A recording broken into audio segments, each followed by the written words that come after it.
لەمەوەی 5 ڕۆژدا زیاتر لە 20 کۆبوونەوە لەگەڵ وەزیر و سیناتۆر و کۆنگرێسمانانی ئەمریکا.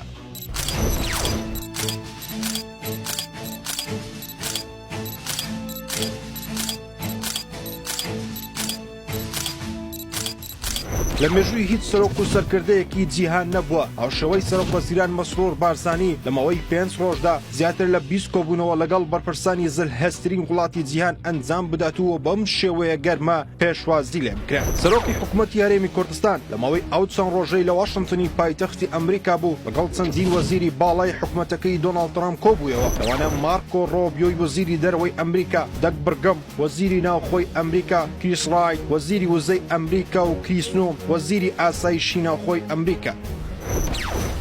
جیا لە وەزیرە باڵاکانی ئەمریکا، سیناتۆر و کۆنگرێسمانانی ئەمریکا نۆرەیان گرتبوو بۆ بینینی سەرۆک وەزیران مەسرۆر بارزانی. تەنانەت هەندێکیان دوو داوای بینینی سەرۆکی حکوومەتی هەرێمیان دەکرد و هەر هەمویان پشتیوانی خۆیان بۆ هەرێمی کوردستان، حکوومەتی هەرێم و کوردوپات دەکردەوە.